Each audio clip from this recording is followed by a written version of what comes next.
오늘 본문은 소아시아의 7교회를 향한 주님의 메시지 중 두 번째로서 서머나 교회에게 주시는 내용입니다. 이 서머나는 에베소에서 북쪽으로 한 56km 지점에 위치한 도시입니다.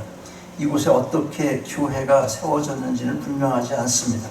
다만 많은 학자들이 추정하기를 사도 바울이 에베소 지역을 전도하던 중에 에베소에서 가까운 거리에 있는 이곳을 방문하여 교회를 세운 것으로 보고 있습니다.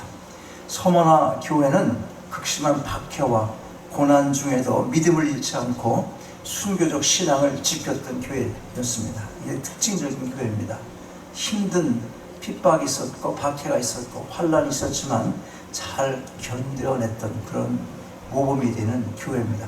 자, 8절 말씀을 다시 한번 읽겠습니다. 8절 시작. 서머나 교회 사자에게 편지하기를 처음이요 나중이요 죽었다가 살아나시니가 가라사대. 주님의 모습을 어떻게 묘사합니까? 중반절 이후를 보니까 처음이며 나중이요 죽었다가 살아나시니 이렇게 묘사를 합니다. 1세기 당시 서머나 교회는 한마디로 고난받는 교회였습니다. 이들에게 가장 위로가 될 수 있는 것이 무엇이었겠습니까? 주께서 죽으셨다가 다시 사셨다는 그 소식이야말로 진정한 위로가 되었을 것입니다. 모든 고난이 힘든 것이지만 죽음만큼 두렵고 고통스러운 고난은 없습니다. 고난 중에 최악의 고난, 그것은 죽음인 것입니다. 그런데 주님은 죽음에서 다시 살아나셨습니다. 죽음을 이기시고 승리하신 것입니다. 바로 그분, 죽음의 승리자이시고 역사의 처음과 마지막이 되시는 분, 그분이 지금 서머나 교회를 향해서 말씀하고 계신 것입니다. 서머나는 예전이나 지금이나 부유한 도시였어요. 현재는 이즈미르라고 불리는데 터키에서 이스탄불, 앙카라, 그 다음에 바로 이 세 번째로 큰 도시, 이 큰 도시 중에 하나가 바로 이 옛날 서머나, 지금은 뭘로 부른다고? 이즈밀로 불리는구나. 이즈밀. 이스탄불은 뭐 기억할 거고, 이스탄불, 앙카라, 여기에 이어서 이즈밀의 서머나가 큰 도시였다는 거예요. 과거 이 사도시대에도 에베소에 맞먹는 큰 도시였기 때문에 아시아의 보석이다, 그렇게 불렸던 도시입니다. 그러나 요한은 이 교회의 소망은 세상의 부요가 아니라 부활하신 주님이심을 힘있게 증거를 하고 있는 것입니다. 자, 9절 보겠습니다. 9절 같이 읽어요. 시작. 내가 내 환난과 궁핍을 아노니 실상은 내가 부유한 자니라. 자칭 유대인이라 하는 자들의 회방도 아느니 실상은 유대인이 아니요 사단을 해라. 서머나 교회는 소아시아 7교회 중 필라델피아 교회와 함께 주님으로부터 책망을 듣지 않은 교회입니다. 복음을 위해서 고난받고 죽기까지 믿음을 버리지 않은 성도들인데 무슨 책망을 드릴 일이 따로 있었겠습니까? 주께서는 다만 칭찬과 격려를 하셨습니다. 믿음 가운데 핍박과 환난을 이기며 물질의 어려움을 당하고 있는 것을 주님께서 아신다는 것입니다. 여기서 궁핍이란 말은 상대적인 빈곤이 아니라 거의 헐벗고 굶주린 수준을 나타내는 말인 것입니다. 내가 이만큼 가지고 있다가 지금 괜찮았는데 옆에서 돈 많은 사람이 또 나타난 거야. 바로 옆집의 아파트에서. 그 돈 많은 사람이 나타남으로써 내가 어떻게 해서 갑자기 가난해졌지. 이런 가난이 아니라는 거예요. 이 돈이라는 건 우리 마음을 흔들어요. 금방 변하게 만듭니다. 그리고 상대적이기 때문에 행복이 오래 못 가는 거예요. 내가 집을 그렇게 별돈 집을 아파트를 샀는데 옆에 바로 옆에 아는 사람이 또 엄청 큰 좋은 집을 그것도 더 싸게 샀어. 그럼 어떻게 돼? 이 행복이 영원할 수 없어요. 맨날 깨시는 거예요. 이런 그 불균형을 이루고 있는 것이 이 세상 삽니다. 한국의 강남의 집값이 뭐 잡혔더니 어쩌느니 그러는데 9만 불 밑에 뭐 얼마인가 하여튼 밑에 있는 그런 집은 또 집값이 막 올라간다는 거지. 이렇게 무엇을 이렇게 좋은 쪽으로 하나 만들면은 다른 한쪽에서는 또 힘들어지는 사람이 있고 또 돈을 버는 사람이 있고 그런 거예요. 지금 마스크 장사하는 사람 돈 벌까 못 벌까? 여러분 왜 내가 마스크 장사를 안 했을까 이런 생각해? 혹시? 기독교인들은 그런 것에 내 마음을 뺏기지 말고 흔들리지 말아야 된다는 거예요. 근데 이 서머나 교회 이 성도들은 그렇게 상대적인 것이 아니라 정말 힘든 삶을 사는 거예요. 모두가 절대적인 빈곤. 그런데 이 서머나 교회에게 주님께서 뭐라고 하세요? 뭐라고 하십니까? 그렇게 힘든 삶을 살고 있는데 실상은 내가 부유한 자라. 그토록 헐벗고 굶주려도 그게 가난한 것이 아니라 오히려 부유한 자다. 그렇게 말씀하시는 것입니다. 여러분, 내 인생 가운데 끊임없이 환난이 찾아들어도 그 고난을 당할 만한 이유가 절대로 포기할 수 없는 가치를 가지고 있다면, 그리고 무엇보다도 그러한 상황과 처지를 내 인생의 주인이신 주께서 알아주시기만 한다면 인내 가운데 견뎌내지 못할 이유가 어디 있겠습니까? 하늘에서 내려주시는 영의 양식으로 우리 영혼이 부여할 수만 있다면 그 어떤 상황 속에서도 천국의 삶을 누릴 수 있게 되는 것입니다. 그래서 우리가 찬양하지 않습니까? 내 영혼이 은총 입어 중한 죄진 벗고 보니 슬픔 많은 이 세상도 천국으로 바하도다. 할렐루야 찬양하세. 내 모든 죄사함 받고 주 예수와 동행하니. 그 다음 뭡니까? 그 어디나 하늘나라. 그 어디나 하늘나라. 이것이 기독교인의 특성인 거예요. 남들이 절대로 이해하지 못하는 그런 하늘의 평화. 그 어디나 하늘나라.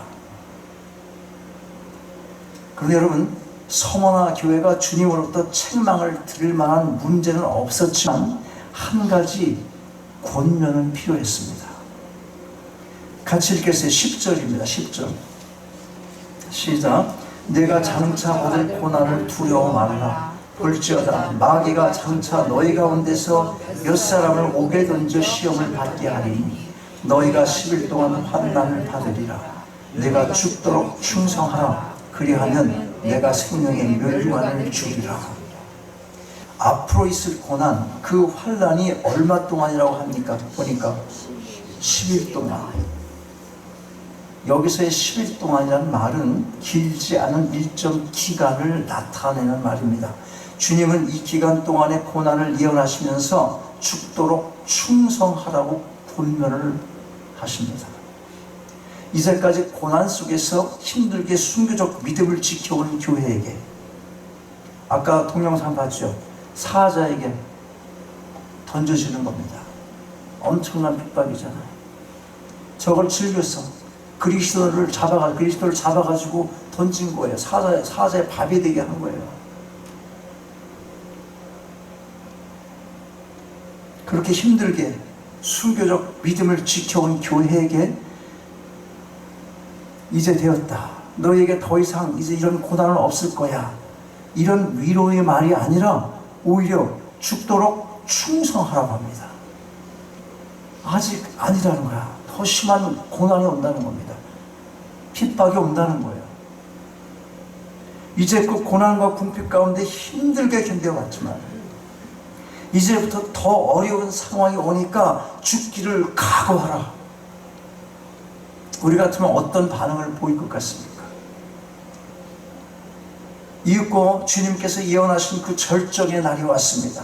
주후 155년경 사도 요한의 제자로서 이 서머나 교회의 영적인 지도자였던 감독 폴리갑이 순교하는 사건이 일어났던 것입니다. 당시 로마 황제의 신상을 참배하기를 거절했던 폴리갑이 충성스럽지 못한 자신의 하인의 밀고로 체포가 되었어요. 총독이 폴리갑에게 이런 제안을 합니다. 예수를 저주하고 황제를 숭배하겠다고 맹세를 하면 지금 당장에 풀어주겠다. 그 당시에는 로마 황제가 신이 되는 거예요. 신. 여러 신들이 많은데 하도 신이 되고 싶어서 줄리어스 시저는 자기 이름을 따라서 7월달을 만들었잖아. 7월달. 그러니까 옥타비아누스라고 혹시 아십니까? 옥타비아누스는 아구스토예요. 아구스토. 자기도 어디다 집어넣었어? 파울을 집어넣잖아. 이름을. 자기들도 신이라는 거예요. 그 정도였어요. 황제 숭배하고 예수를 저주하면 풀어주겠다. 그런 제안을 받았어요. 홀리갑이 이렇게 대답을 합니다. 86년 동안 내가 그리스도를 섬겨오던 동안 그분은 내게 그 어떤 잘못을 한 일도 없고 언제나 나를 인자함으로 대해 주셨어. 그런데 내가 어찌 그분을 저주할 수가 있단 말이요. 총독이 다시 그러면 내 목숨이 아깝지 아니한가? 너를 야수의 밥이 되게 하겠다. 홀리갑이 다시 조용히 말합니다. 어서 맹수를 부르시오. 총독이 다시 위협을 합니다.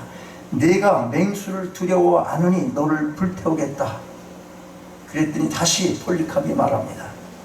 총독이여, 잠시 있다가 꺼질 이불보다 장차 심판을 위해 예비된 하나님의 영원한 진노에 두려워하십시오. 이 말을 마지막으로 그런 타오르는 장작더미의 화염 속에서 순교적 운명을 맞이하게 되었던 것입니다. 여러분, 우리가 사는 이 시대에 어떻습니까? 특별한 국가나 어떤 지역에서는 지금도 믿음을 지켜나가기가 쉽지 않습니다. 그래서 우리가 가끔 순교자들의 소식을 듣게 되기도 합니다. 이번에 우원에 그 교회가 많이 불태우는 교회가 동영상에 떴던데 굉장히 그 핍박이 심한 모양이에요. 또 중동 지역에서는 이슬람 국가들 그쪽에 있으면서 기독교 신앙인들이 이 믿음 지키기가 쉽지가 않아서 처형당하는 거 가끔 보잖아요. 그냥 그대로 쭉 세워놓고 눈 가리고 그냥 뒤에서 총 쏘고. 그러나 우리는 우리의 신앙을 지키기 위해서 핍박 가운데 순교를 해야 하는 환경이 있지는 않습니다. 얼마나 감사한 일입니까? 그런데도 힘들죠, 여러분, 믿음 지키기가. 우리가 꼭 기억할 것은 비록 순교를 해야 될 그런 지금 상황은 아니라 할지라도 죽음까지도 두려워하지 말고 충성을 다해 믿음을 지키라는 이 메시지는 여전히 우리에게 필요한 권면이 아닐 수 없다고 하는 것입니다. 그렇습니다. 우리가 믿음 때문에 모두가 다 순교해야 하는 것은 아니지만 죽음을 각오한 순교적 신앙으로 하루하루를 사는 것은 매우 중요한 일인 것입니다. 자, 그러면 서머나 교회에서 우리가 얻어야 할 교훈 무엇이겠습니까? 자, 보세요. 신앙을 지키며 죽도록 충성할 수 있기 위해 우리가 반드시 추구해야 할 것은 신앙의 물질적인 부여가 아니라 영적인 부여를 추구해야 한다 하는 것입니다. 특별히 한국교회 성도들이 물질의 복을 지나치게 추구한다는 조사 결과가 있어요. 물론 기독교가 우리나라에 들어올 때 그때 우리나라의 상황이 사실 그랬어요. 물질의 복을 구하고 뭐 그런 메시지를 담지 않으면 교회로 끌어들일 다른 특별한 이유가 없는 거예요. 당장 급한 게 뭐예요? 먹고 사는 문제이기 때문에 그런 거예요. 그러나 여러분, 오늘 우리는 주께서 서머나 교회에게 하신 말씀을 다시 한번 새길 필요가 있다는 거예요. 중요한 점이 뭐예요? 몇 번을 말씀드리지만 바른 교회와 바른 성도에게 있어서의 부요함이란 영적인 부요다. 바로 그것입니다. 영적인 부요라면 부요함. 근데 사람들은 자꾸 물질적인 부요를 찾잖아요. 영적인 부요의 맛을 모르기 때문에 그런 거예요. 영적인 부요의 기쁨이 얼마나 큰 것인지를 잘 모르기 때문에 물질적인 눈에 보이는 부요를 자꾸 따라가게 되는 거예요. 그렇다면 어떻게 우리가 영적으로 부유한 자가 될 수 있겠습니까? 대략 말씀에 따라서 세 가지로 정리할 수가 있을 것입니다. 첫째로 말씀에 근거한 확실한 신앙 고백이 있어야 할 것입니다. 그 어떤 경우에도 결코 포기할 수 없는 신앙 고백, 이게 필요합니다. 오늘 만일 내가 그리스도인임을 밝힌다면 사업상으로 불이익을 당하고 직장에 승진해서 배제가 되고 나의 미래가 불투명해진다 해도 그리스도가 나의 구주요 주님이심을 선언하며 살아갈 용기가 있어야 한다는 것입니다. 이런 그리스도인이 많은 교회가 바로 영적으로 부유한 교회가 되는 것입니다. 영적인 교회, 어떤 교회? 영적인 부유가 있는 교회. 정말 진실로 하나님께서 내 인생의 구주가 되시고 생명의 주가 되신다. 그 고백이 확실한 사람들이 모이는 교회, 그것이 영적인 부요가 있는 교회, 그리고 그것이 진정한 하나님께서 기뻐하시는 교회라는 거예요. 사람이 들끓어서 무슨 프로그램이 좋고 뭐가 좋고 무슨 음악회가 근사하고 뭐 거기 무슨 정말 프로페셔널한 성악가들이 모여갖고 아우 거긴 아주 음악 굉장해, 그러는 게 아니고 그 마음속에, 신앙 속에 예수 그리스도가 진정한 내 주님이 되시고 인생의 구주가 되시는지 구원주가 되시는지 그거 확실한 그 기초 위에 믿음이 있어야 된다는 거예요. 그게 신앙 고백입니다. 고백. 교인이 아무리 많아도 예수가 나의 주님이라는 그런 분명한 신앙 고백이 없다면, 그리고 또 그 주님을 위해서 손해볼 각오도 없고 희생할 의지도 없는 사람들로만 채워져 있다면 그것은 부유한 교회가 되기는커녕 이 땅에 예수 이름으로는 별 존재 가치가 없는 세속적인 그저 일반 공동체에 지나지 않게 되는 것입니다. 둘째로 하나님 나라의 백성으로서의 긍지를 가져야 돼요. 첫째 뭐라고 그랬습니까? 신앙 고백이 있어야 한다 했어요. 신앙 고백. 그 다음 둘째는 하나님의 나라의 그 백성으로서의 긍지를 가져야 하는 것입니다. 1세기에 서머나 교회가 특히 그 도시에서 유대인들에게 고난을 당한 이유가 그리스도인들이 스스로를 하나님의 선택한 백성으로 고백한 까닭이었습니다. 유대인들의 입장에서는 그들이 이 땅에서의 유일한 선민이라고 그렇게 믿고 있었는데 소위 그리스도인들이 나타나서 자기들이 영적인 이스라엘이다 그렇게 선언하고 다니는 거예요. 그러니까 유대인들이 볼 때 이 기독교인들이 어떻게 보였겠어요? 자기들이 선민 이스라엘인 줄 알았는데 근데 이상한 사람들이 자꾸 나타나가지고 자기들이 선택받은 이스라엘 백성이라는 거야. 진정한 이스라엘 백성. 유대인들은 도저히 이들 그대로 두어서는 안 되겠다 그렇게 판단을 했어요. 그래서 유대인들이 그리스도인들을 핍박하기 시작했어요. 박해하기 시작을 한 것입니다. 다시 말하면 사단 노릇을 시작했습니다. 그것이 주님께서도 본문 9절에서 유대인들의 비방을 언급하시고 그들의 모임을 가리켜 사단의 해당이라고 말씀하신 이유가 되는 것입니다. 그럼에도 불구하고 아무도 초대 그리스도인들의 선민의식을 꺾을 수가 없었던 것입니다. 사실이지 우리가 진정 하늘과 땅을 지으시고 그것을 다스리시는 하나님의 자녀요 백성이라면 무엇을 두려워하고 무엇을 부러워하겠습니까? 세상에 부러울 것 없는 물질을 가지고도 아직도 탐욕에 목말라 하고 있다면 그는 여전히 가난한 사람인 것입니다. 그러나 아무리 세상이 그를 가난하게 보아도 그가 주님 한 분으로 만족할 수 있다면 바로 그가 부유한 사람이 되는 것입니다. 이것이 바로 하나님의 백성들이 긍지를 가져야 할 이유가 되고 있습니다.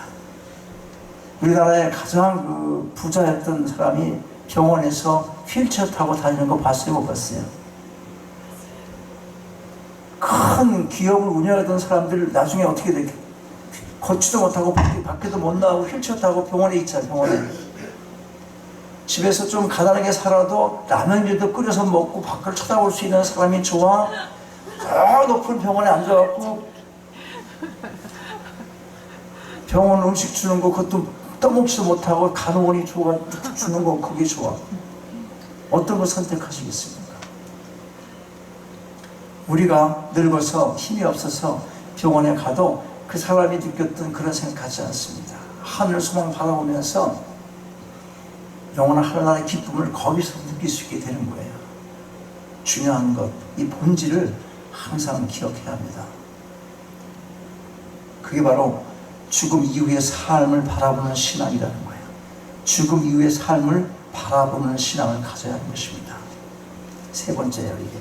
오늘 본문의 이 말씀을 받은 후에 1세기의 서머나 교회는 문자 그대로 박해 가운데서 고난을 잘 견디고 승리를 했습니다.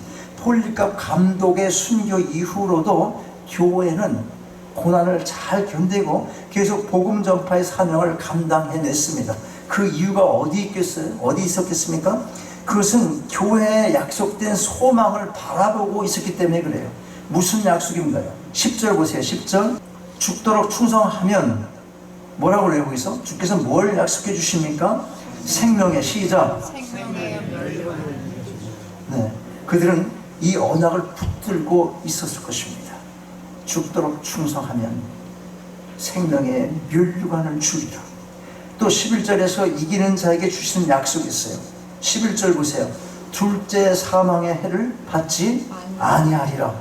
이 언약도 그들은 기억했을 것입니다. 요한계시록은 우리가 정말 두려워해야 할 것은 우리가 흔히 말하는 죽음, 첫째 사망이 아니라, 잘 들으세요. 우리가 흔히 말하는 첫째 사망, 이 죽음을 두려워해야 될 것이 아니라 정말 두려워할 것, 죽음 다음에 오는 죽음이 있어요. 죽고 나서 또 죽는 이 둘째 사망, 곧 하나님의 심판인 것입니다. 이걸 두려워해야 되는 것입니다. 그런데 믿음 안에서의 신실한 성도에게는 그런 심판, 불의 심판이 없어요. 영원한 천국에서 하나님의 상급을 누릴 것이라고 약속을 해주시고 있다는 것입니다. 여러분, 현실의 고난을 이기는 최선의 무기는 천국 소망의 신앙을 소유하는 것입니다. 그러나 오늘의 그리스도인들이 너무나 쉽게 현실을 타협을 합니다. 아까 기도 속에서도, 아까 기도하셨잖아요. 세상에 쉽게 타협하는 거예요. 너무나 쉽게 타협하고 살아가는 겁니다. 그 원인이 어디 있어요? 세상의 유혹, 그것도 물론 한 가지 원인일 수 있겠지만 가장 큰 원인은 천국 신앙을 잃어버렸기 때문에 그런 것입니다. 우리가 참으로 천국을 믿는 그 믿음이 확고하다면 이 땅에서의 물질이나 명예나 권력을 우선순위에 놓고, 맨 위에 우선순위에 놓고 그것에 집착할 이유가 왜 있겠습니까? 이렇게 말하면 돈 벌지 말라 그런 얘기인가요? 아니, 난 절대로 돈 많이 버시라니까. 근데 그것이 전 인생의 궁극적인 목적이 되어서는 안 된다는 거예요. 돈을 버셔야지. 부지런히 버리셔서 뭐 하시는 거예요? 하나님 영광에서 사용하라는 거예요. 얼마가 우리의 생활이 필요하니까 지혜는 있어야 돼요. 먹고 살아야 되니까. 근데 그게 목적이 되어서는 안 된다 하는 거. 그게 가장 중요한 거예요. 그게. 오늘 우리가 받을 기원 간단하게 다시 정리하면서 마치도록 하겠습니다. 여러분, 오늘 주님께서 요구하십니다. 죽기까지 충성하라. 이 권면을 마음으로 진지하게 받으시겠습니까? 아멘 안 나오는 것 같아요. 너무 작은 것 같아요. 죽기까지 충성하라. 이 권면을 마음으로 진지하게 받으시겠습니까? 아멘. 그렇다면 먼저 분명하고 확실한 신앙 고백을 가지시기 바랍니다. 그리고 하나님 나라 백성으로서 긍지를 잃지 마시고 세상의 부요가 아니라 하늘의 영적 부요를 추구하시기 바랍니다. 그리하여 세상의 그 어떤 박해와 환난과 고난 가운데서도 신실한 믿음을 지키며 죽기까지 충성하는 여러분 모두가 다 되시기를 주님의 이름으로 축원합니다.